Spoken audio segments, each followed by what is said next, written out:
What gets my musical creativity flowing can be as simple as hearing a single great musical chord or a sound that evokes a particular mood. I also like to observe the world around me and think about how the soundtrack of life should sound. So that's what inspires me. Good morning. Our prelude today is Happy Together.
Welcome to worship this morning at First Unitarian Church of Orlando.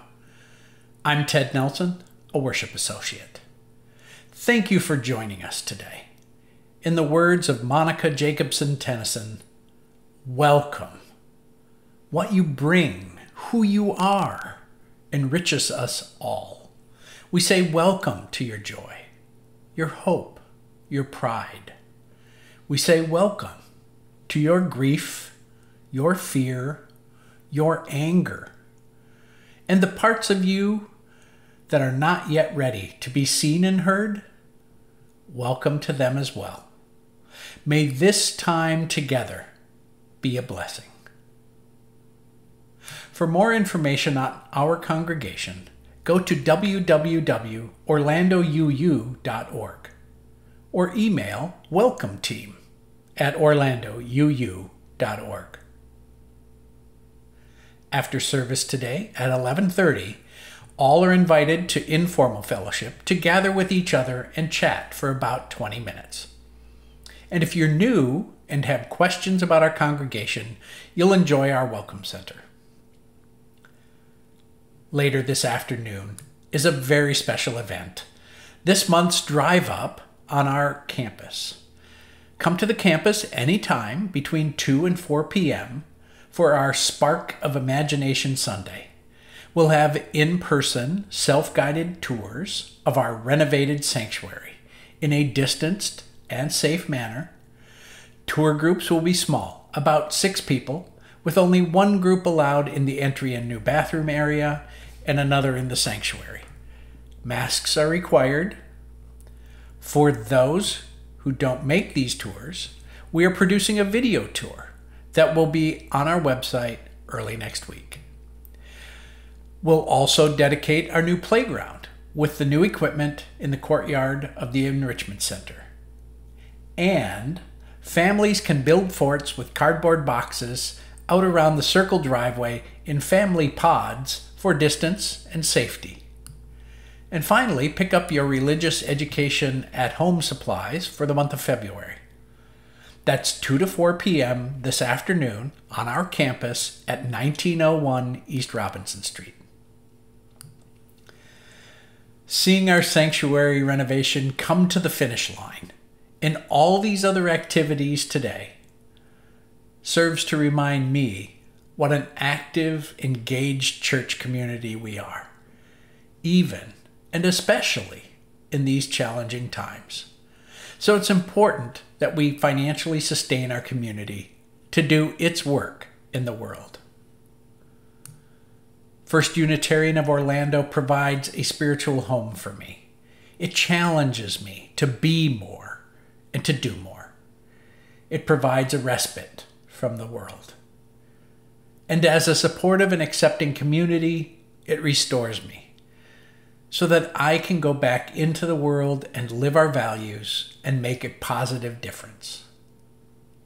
If you'd like to make a gift to support the many ministries of this congregation, go to orlandouu.org and click the donate button in the upper right corner, or send a text or send a check. And remember that each month we help support a community partner with a separate gift to our Share the Plate program. This month, that's Planned Parenthood of Southwest and Central Florida. Again, use the donate button in the upper right corner of our website, or send a check to the church or text noting Share the Plate. What a joy it is to be here together again. What a joy to be the difference in the world together.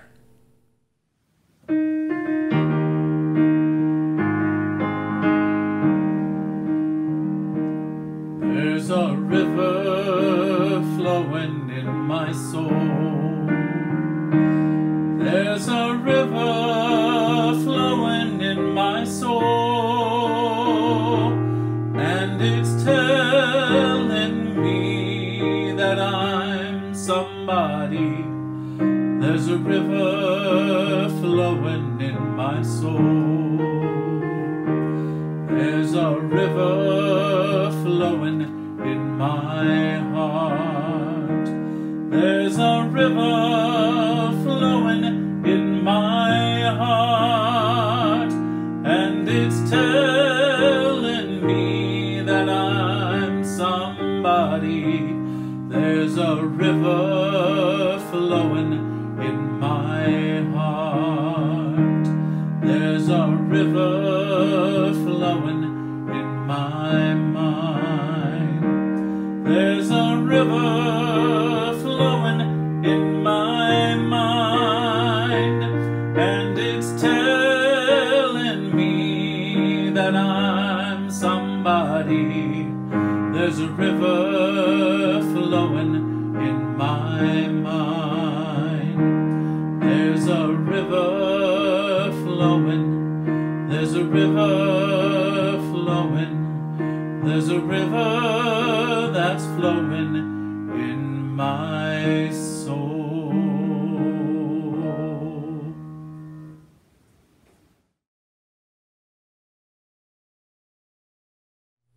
The worship team of 1U brings you this service on sparking the light within as we explore creativity as a way to open our hearts and minds and to create opportunities for new solutions to complex issues, to sustain us in this faith, and to connect with some of the creatives in our community.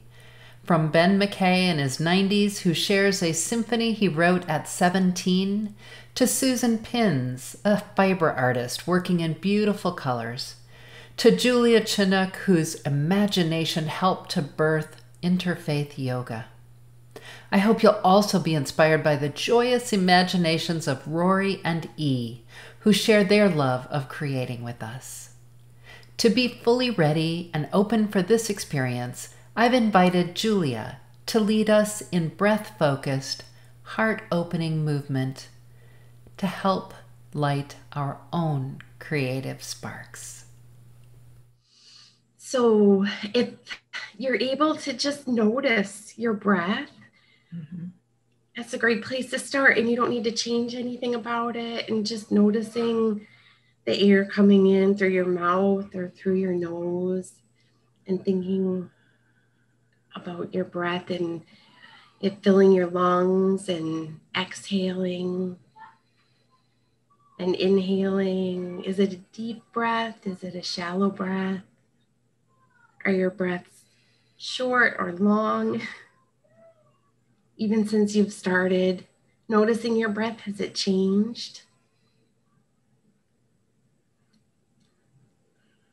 And in noticing, you can begin to think about opening and beginning to think about opening your space and your community and your heart and how that feels. And hold that in your mind. And if you lift your shoulders up and roll them back slowly, and as your hands land, your palms can face forward. And notice your breath again and the openness that we've created, and you're opening yourself to that intention and to the creativity and the inspiration. And whenever you need a little more of that in your life, it's such an easy thing to just roll your shoulders back and stand a little taller with your palms facing forward and inviting that into your moment. Thank you. You have brought some openness and spaciousness for us to all be creative in how we live our lives. Thank you so much, Julia. Thank you so much. Good morning. My name is Larry Watchorn. I'm here with my dogs, Lady and Gus, and we are very honored to be sharing the lighting of the chalice with you today. Unitarian Universalists light a chalice at the beginning of worship to set aside this time as sacred time. Please say with me our familiar words.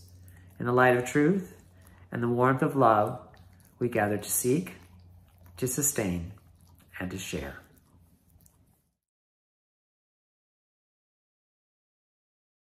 Good morning. I'm Sarah Gray, religious educator here at First Unitarian Church of Orlando, and joining us today for our story is fellow member and friend Lindsay Stroh. Lindsay, can you introduce yourself and tell us about the story that we're going to be listening to today? Hi, good morning. When I was a little girl, I went to Unitarian Sunday School, and my mother was the teacher. She made up alphabet verses so that each letter stood for something we believe in. K for kindness, T for truth, P for peace, and Q for questions. Remember, she was a Unitarian. When I grew up, I said, Mom, why don't you write stories to go with the verses? She suggested that we write the stories together, and we did. My mother's name was Margaret Sutton, and she published more than 50 books. My sister Marjorie, who was an artist, drew pictures and helped write some of the stories. The book is called Letters to Live By, and it was written with love and respect for children and their many questions. Today, we're going to read the story, I, for imagination, and Sarah will read that story for us. Thanks so much, Lindsay. And yes, I invite everyone to join us as we read the story for the letter I, imagination. Letters to Live By Margaret Sutton, Lindsay Stroh, and Marjorie Eckstein. Illustrated by Marjorie Eckstein.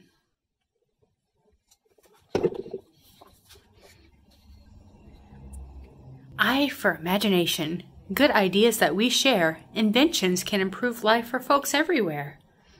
Ira was happy whenever Grandpop took him and his big sister Ilana on a trip to the city. Today they were going to the History Museum. Ira liked the dinosaur pavilion because it was fun pretending to be a caveman. Ilana loved learning about history. She wanted to be an artist when she grew up, so she brought along her drawing pad and colored pencils. Come along now, Grandpop said as he pushed the revolving door going into the museum. What a big place it was. Footsteps echoed on the marble floor as the three of them headed toward the ancient history pavilion. The first room they entered had all kinds of things from Egypt. "May I stay here for a while?" Alana asked. "I want to copy the pictures that show how people lived long ago." "All right," agreed Grandpa. "We'll be back in time for the movie about space, and then we can have lunch in the museum cafeteria." Ira and Grandpa hurried off to the caveman site. There were make-believe caves and statues of hairy people carrying clubs and looking ferocious. What fun playing caveman with Grandpa. They imagined they were hunting for food and watching out for dinosaurs. There was even a place they could draw on the cave wall with sharp stones, just the way real people did long, long ago. When it was time for the space movie, they went back to pick up Alana. She was excited and showed them her pictures. "I drew all the people facing sideways, and the birds and animals too, just like the artists in Egypt did long ago," Alana explained. "There's a video about life back then. Rich people had servants and fancy clothes and jewels, but most people were poor and had to work very hard." "It's good to learn history and imagine what life was like for our ancestors," Grandpa said. "It was so different," Alana exclaimed. "Cars, refrigerators, and TV hadn't been invented yet. There were no washing machines, so people did their laundry in a river." Ira was thinking about all the things his sister had said when they arrived at the theater and found their seats. He felt glad that good things had been invented to make life easier. One Giant Step for Mankind was the name of the film. It showed an astronaut walking on the moon. He planted a flag in the rocky ground and showed how he floated up if he didn't hold on to something. "Isn't it amazing?" Grandpop said as they were getting their lunch in the cafeteria. "Think how far people have come from living in caves to exploring the moon." "Yes," answered Alana. "People turned good ideas into wonderful inventions." Ira was still thinking about the things he had seen at the museum when he climbed into bed that night. Pretty soon he was fast asleep, and in his dreams he imagined flying through the air like a dinosaur with giant wings. Where does your imagination take you?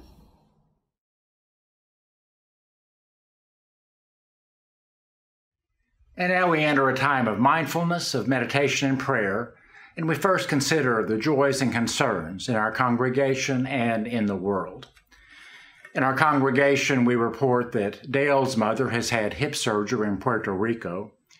Catherine's uncle has passed away due to COVID, and Di's mother has passed away after a very long illness. We especially remember those we have loved and lost, and those who were ill and injured.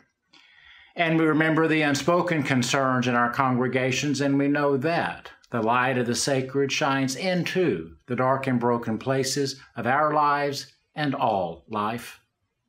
And now let's take a deep breath together. Mindful that in a simple act of breathing, we declare our interdependence with each other and with all.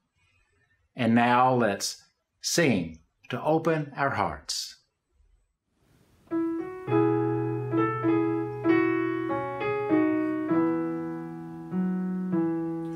To see the world in a grain of sand and a heaven in a wildflower, hold infinity in the palm of your hand and eternity in a now.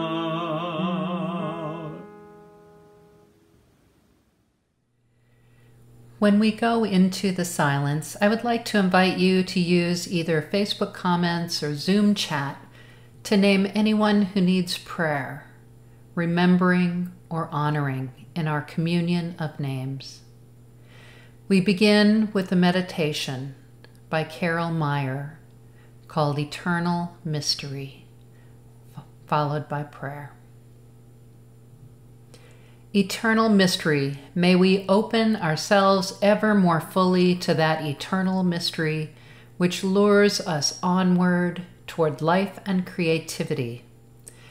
May we find the courage to live our faith, to speak our truth, and to strive together for a world where freedom abounds and justice truly does roll down like water. May we know the fullness of love without fear and the serenity of peace without turmoil.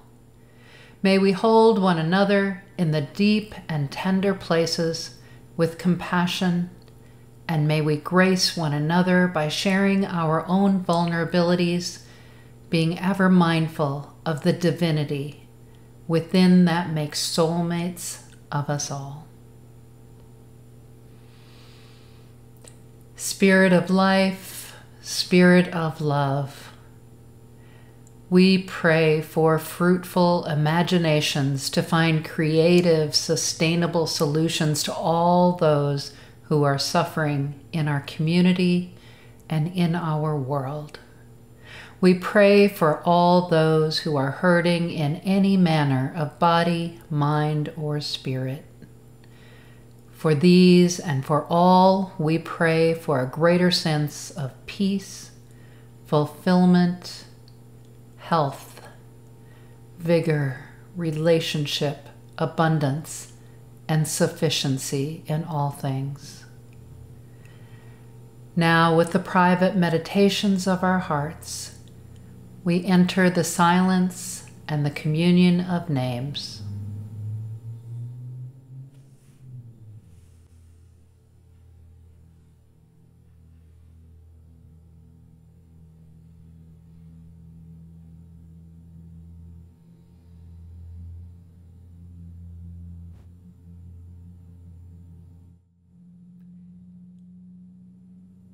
And so it is. Amen, and blessed be.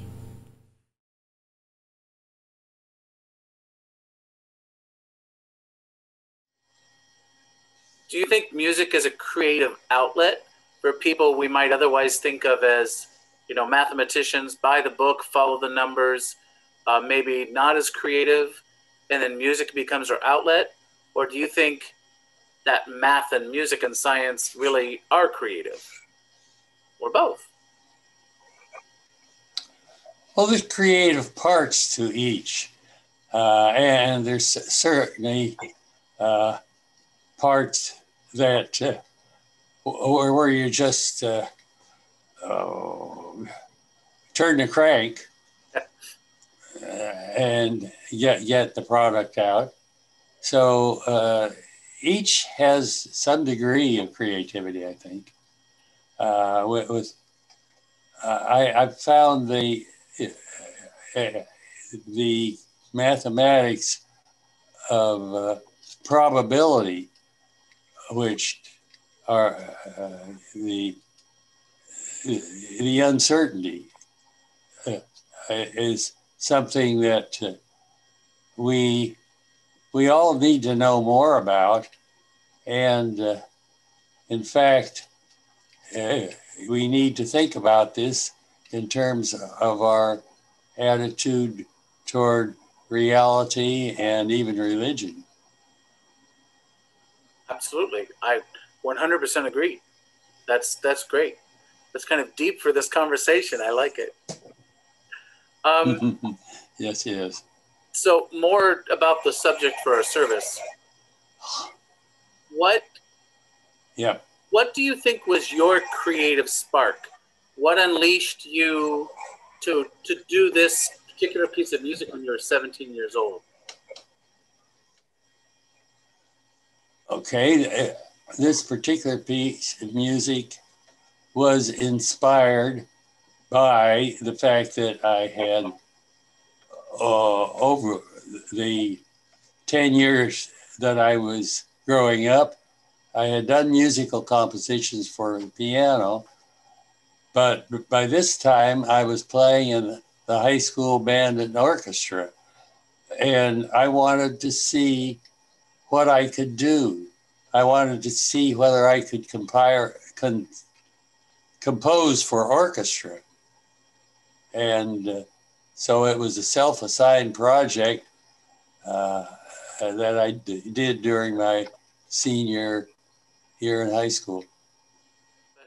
I really appreciate it. It was nice getting to know this side of you too, having this chance to talk.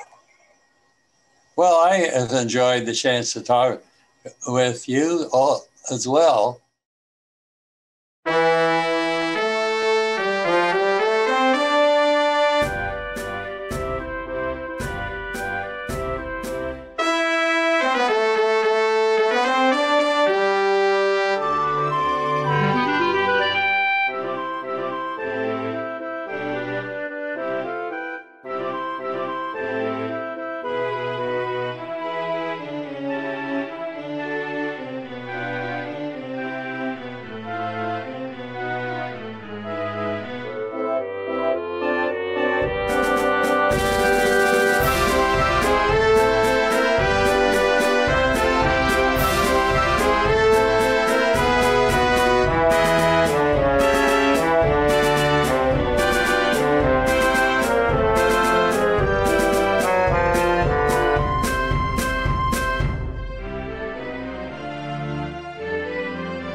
So I'm grateful to have Susan Pins here with us today to share her beautiful fiber art. Susan? Well, thank you. It's good to be here. I got into fiber art. One of the reasons I got into it is because it's not messy like paint. But the other thing that I love about it is that I'm a very tactile person. And I love the idea of touching the things I'm working. And there's all kinds of different fibers that you can go to. And I have a couple just here to show you. See this guy over here? This guy is made of wool, and it's the wool from a sheep. And the way it's created is from a needle. All I do is take a needle and try to prick just the fabric. Sometimes I prick my fingers. And I love the idea of taking something like this and have it transform to what I call, this is my, he's playing a trumpet. And so that's one fiber. The other thing you do is I do paint, but I don't paint on a canvas. What we do is we paint fabrics, and you can do it just like that. And you don't, it's no rhyme or reason to it. You just— Can you hold it up a little bit higher? We couldn't see it. So here's something higher. We still can't see. There we go. Beautiful. Thank you. Spontaneously painted. And then someday I will use it in a project. Here's another one. So it may not look like anything now, but what happens is when you have an inspiration, you go through your stash and you pick out all the kinds of things that you may want to do. Now, one of the things that's interesting is I love silk. Many people think about silk, and silk has many textures, but silk ends up shedding. And so what it sheds is all the threads. And this is what is left after I have a project. It doesn't look like much, but then what I do is I take all that extra thread and I sew it onto something like this, which is actually a human being. You can't see it, but it's just got all kinds of thread in it. So really what happens is I don't usually plan anything. I don't draw any sketches. What I do is just see where it takes me and then just kind of go from there. So there's a piece back here that is it's quite large, and that's made out of thread and it's needle pointing. And I started there in the middle. I wanted to make something big. I just started in the middle. I had no plans for it. And as I went, it became something that it was nature. And it was in Scotland. You can see that there's heather there. My husband is from Scotland. And it was just something that, I just went, that's where it took me. So the work that I do usually has a lot of layers because I can put netting on it. I can put beads on it. I took a picture of my studio actually. And so you take all the things that you think are going to work for that particular project. So it's kind of a mess for a long period of time, but you have to have it because your inspiration comes from the pile of buttons that you have and the beads that you have and the threads that you have. And then there's always people that are giving me stuff.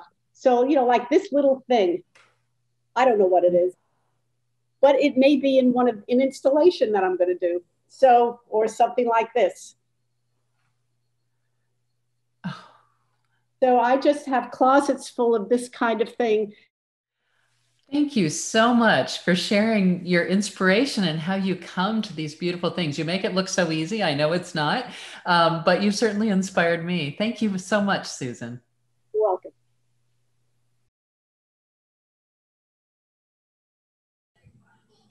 Julia, thank you for talking with us this morning. I know that you're so committed to interfaith yoga, which was started here at 1U.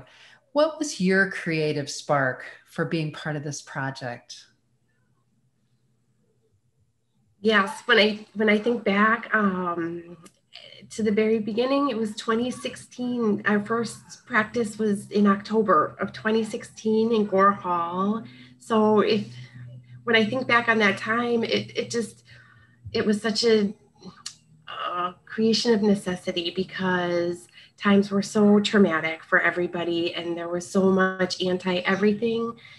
And I think my two worlds at the time were really that Venn diagram of a lot of yoga and a lot of church. And at 1U, I remember we were doing an interfaith series and bringing people in from the outside. So it just seemed to align so well with what we had going on in our congregation and the need for it in the world. And really, when I think about it too, I think about the person who's really had the idea first, and that was Candace. And as soon as she told myself and a few others about her little bit of a vision at that time, I mean, we just immediately saw it for what it could be and become. And it was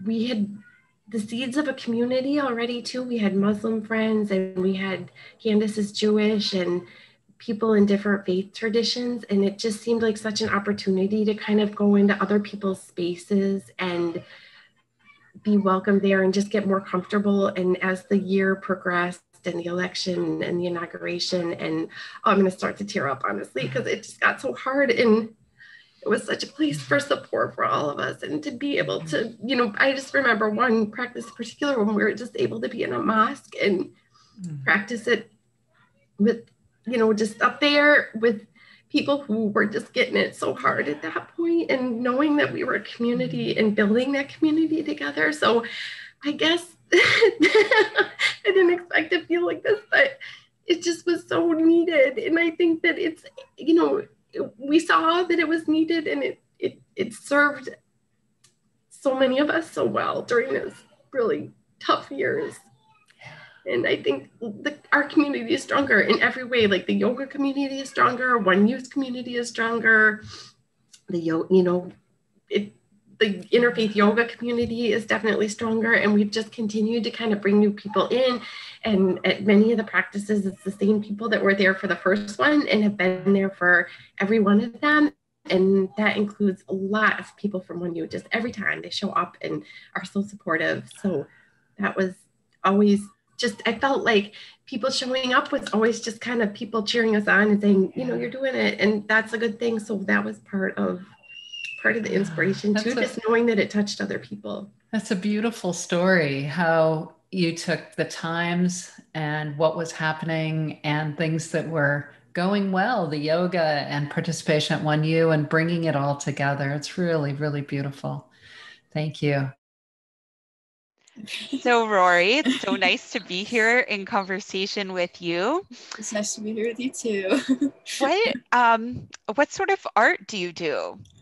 I do all kinds of art. I like to paint and draw. I like to focus a lot on drawing people. I like drawing people, stuff like that.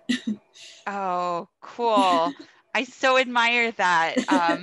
I'm a theater artist, so I have, that little bit of, I can paint some scenery, but we're definitely kind of running the spectrum as far as the types of art that we create. Yeah. When you create art, does that feel like an expression of yourself? Like, does it feel like an extension of you?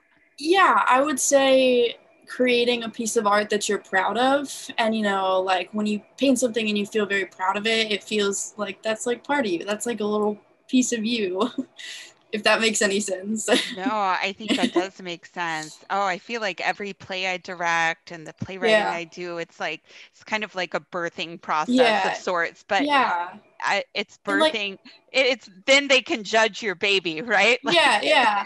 Like I painted from Spider-Man into the Spider-Verse. That's one of my favorite movies. And so I took one of the graffiti pieces he did and I painted it right on my wall. Like all big and just right on my wall.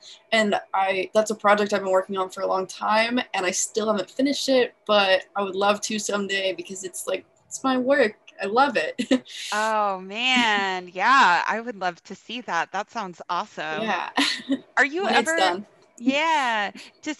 Is it scary to express yourself in that way?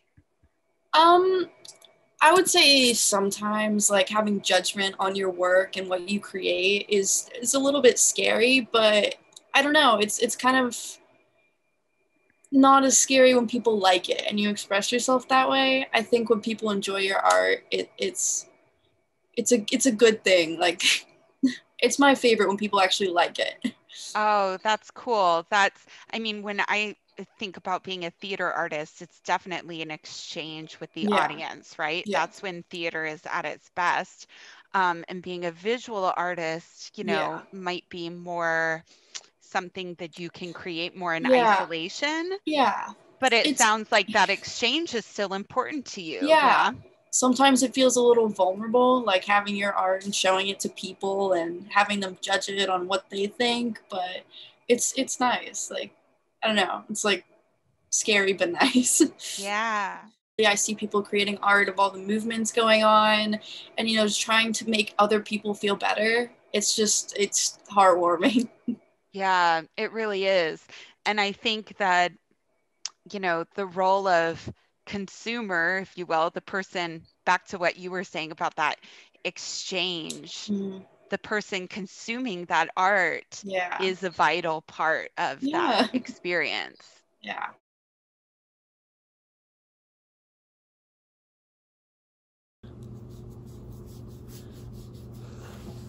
Look what I'm doing. Looks nice.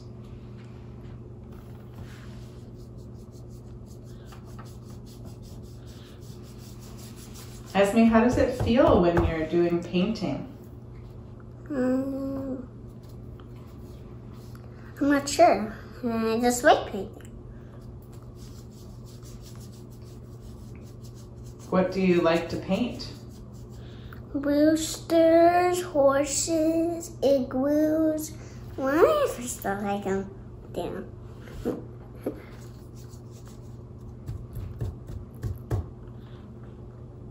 It's very fun to watch you create it. Put all the colors on there.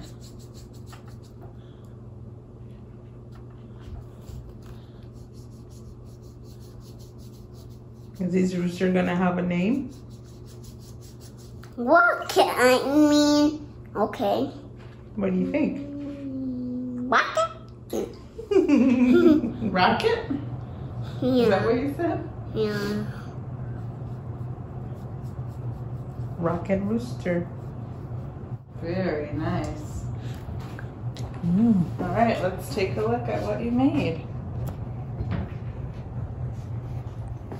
Oh, yeah. Is this rocket rooster? Yeah.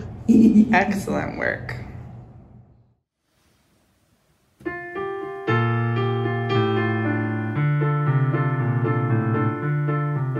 You've got to do when the Spirit says do.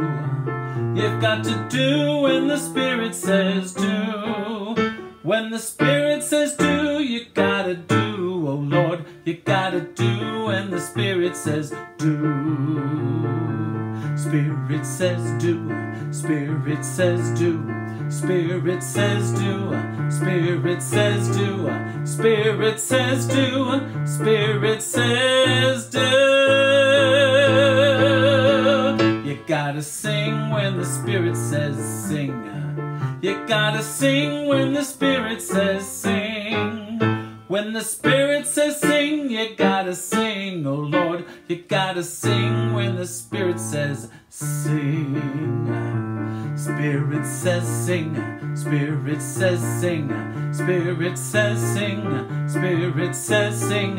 Spirit says sing. Spirit says sing. You got to dance when the Spirit says dance. You got to dance when the Spirit says dance.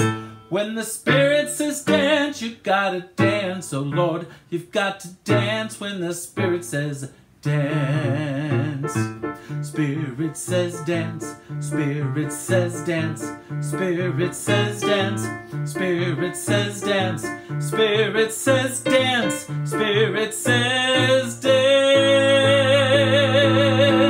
You got to paint when the Spirit says paint. You got to paint when the Spirit says paint. When the Spirit says paint, you gotta paint, oh Lord. You gotta paint when the Spirit says paint. Spirit says paint. Spirit says paint. Spirit says paint. Spirit says paint. Spirit says paint. Spirit says paint. Spirit says paint.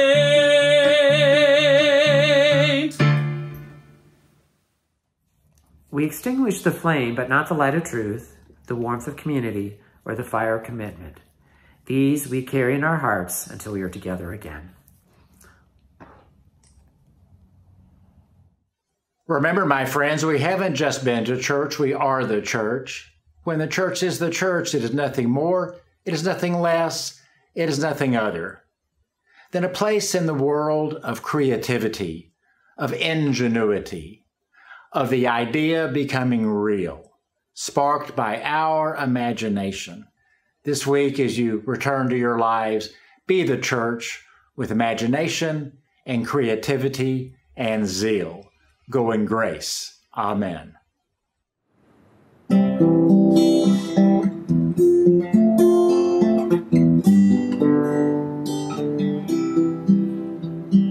Spirit of life, come unto me.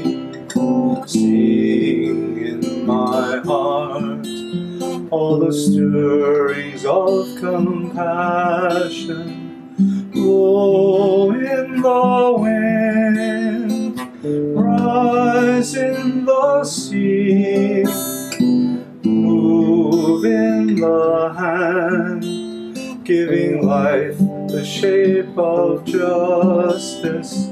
Roots hold me close, wings set me free.